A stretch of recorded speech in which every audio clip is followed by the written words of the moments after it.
I'm gonna be hard for a week.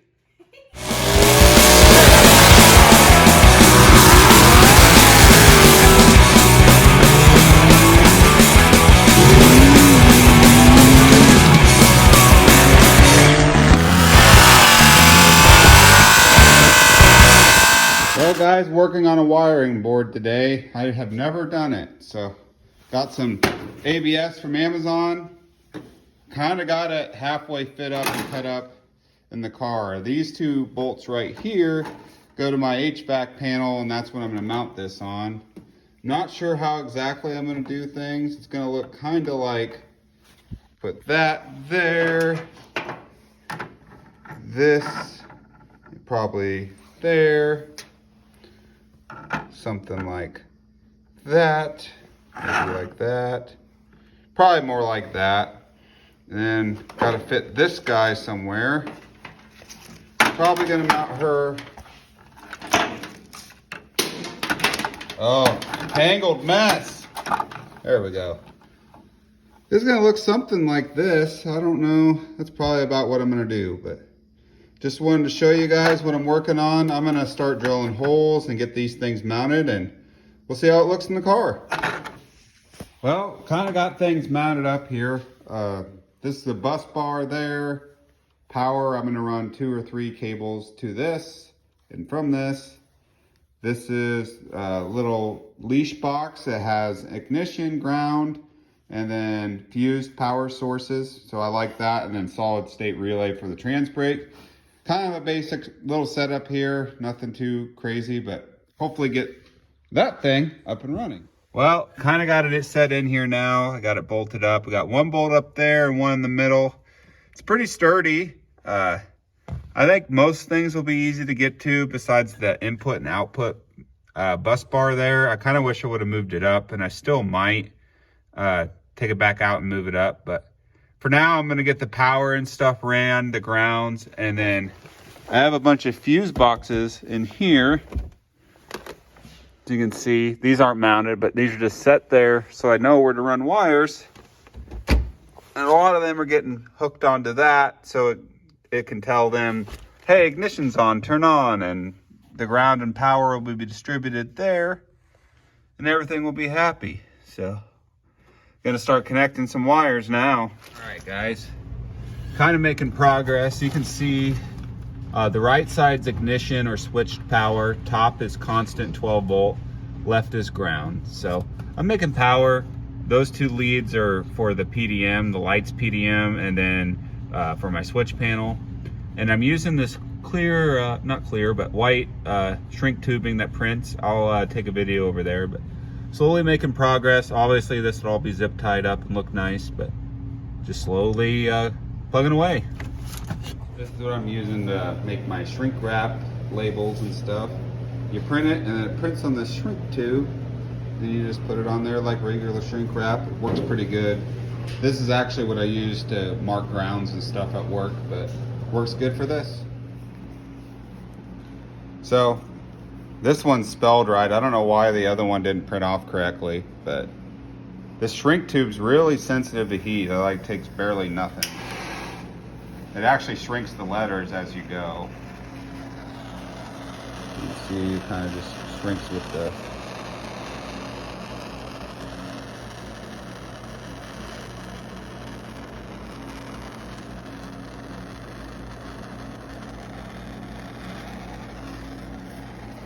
see, shrunk and wrapped around the tube.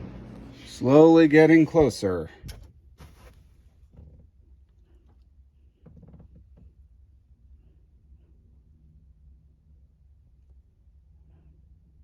Yeah. Working on this thing today. Got this remote oil filter housing. There you can see it a little bit better. I'm gonna be taking the lines off that to pump oil into that. This engine hasn't been primed, so gonna take a fitting off here, and I got kind of a redneck setup with a Ford oil pump to pump oil into this, and we'll get her primed up. That way we can turn it over, start it, whatever we need to do, and we'll have some oil pressure. See how big a mess we make. So I'm gonna try to give her some oil pressure for the first time.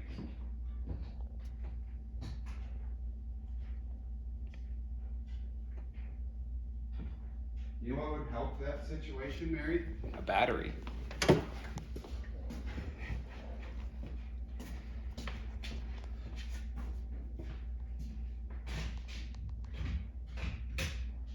Right.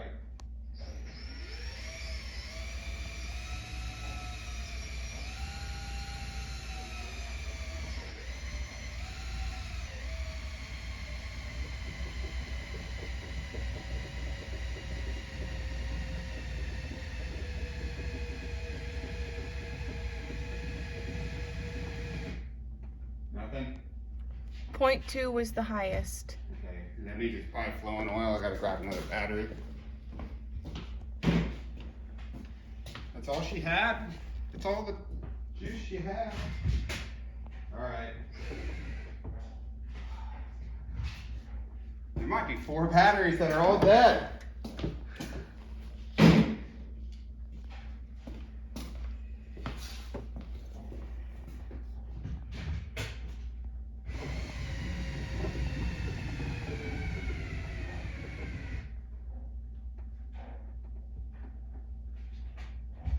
Did it go up at all? Yeah, it went to 1. We got 1. I think I'm out of batteries. Let me try this one.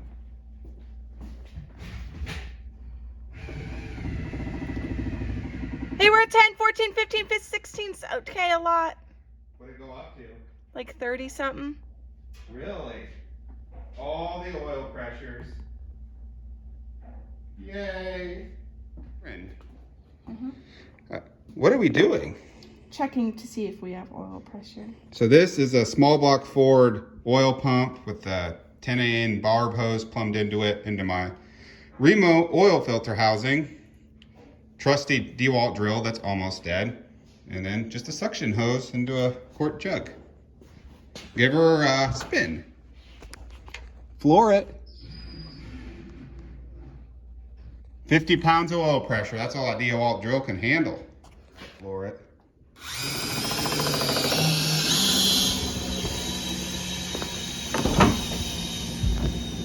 About 60 PSI. We'll bump her over.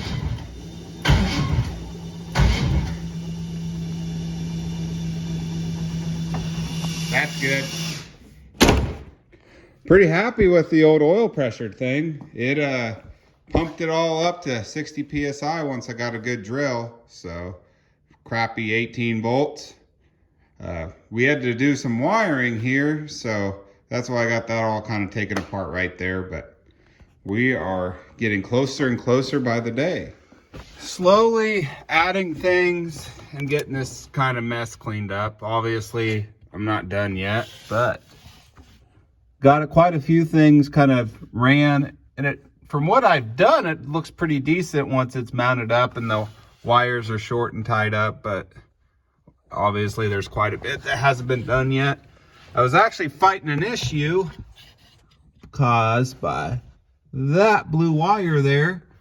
I was trying to crank this thing up and I had no injector power, coil power, or anything. Well, that guy controls the power tap. It's the ground for it. And I had it tied up in my input and output harness because I'm not smart sometimes. And that is why I have this little Noid light right here. I tied that to the injector so I could test if I had light. Once I got cam and crank signal, which I never got light. So I had to start troubleshooting, and that's when I found that. So it's a good thing I took time to just diagnose everything and make sure all systems were a go before trying to start it, because I would have been very much disappointed when it didn't run. So I got this from a buddy, just a cheap Noid light test set. Very handy for this type of deal. You could also just pull a plug and set a plug on a piece of metal and have someone watch that too. That'd work, but I used a Noid light. I have a tune-up plugged into this thing. I kind of guessed, and we're gonna see what happens. I don't have fuel for it yet. I ordered a tank that's like 8 weeks back order, so hopefully that gets here sooner than later. But we're gonna maybe try to fire this with some brake clean with the old Mary.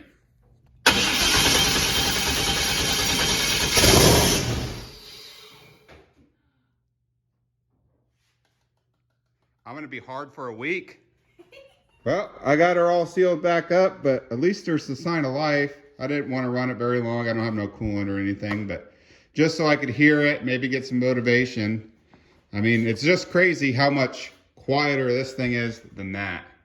That thing is basically ruin your eardrums if it's at idle. And this thing revved up to like, I think log said 2100. I'm like, is it even on? The old turbos really quiet stuff down. I wanted to give you guys an update on everything. That's kind of all I've been doing, and I'm continuing working. I'm working on trans brake wiring tonight. I'm finishing that solid state relay, getting the input and outputs done to the ECU for that. I need that at a bare minimum just so I can go put the car in reverse. The valve body I have in this car requires the trans brake to be active to run it in reverse. So got to get that done. My next big holdup with the car is the cooling system. I'm not sure what I'm going to do there. I'd like to have it in the back of the car for no prep racing, but most of the stuff that I do is going to be front side no prep and then kind of prep and mediocre prep on drag and drives. And for drag and drive, I'm going to want it up front, try to keep it cool. And that'll also be cheaper. I won't have to run 40 foot of dash 16 hose all the way to the back of the car or something. I won't need a crazy water pump or maybe two to get it to go back and forth. People have luck with them Baby Craig's pump, but I've had some guys tell me they had to do two, vice versa, and I really don't want a cooling issue. So I might just do the old radiator up in the front, electric water pump, see how it goes, and see what happens. I mean, as long as I can do burnouts at this point, I'm gonna be pretty happy. I'm sure you guys are getting tired of me rambling on, but I just thought I'd give you an update video again. It's kind of been a while since I've done one. I'm still plugging away, trying to get this thing done. I'm excited to race it, excited to do burnouts, excited just to have a car to go do things with. Do the MPH nights, the Carney nights, I-29, no preps, drive around, go cruising, just everything and anything. It's been way too long and I'm just ready for it. But anyways, we'll catch you next time.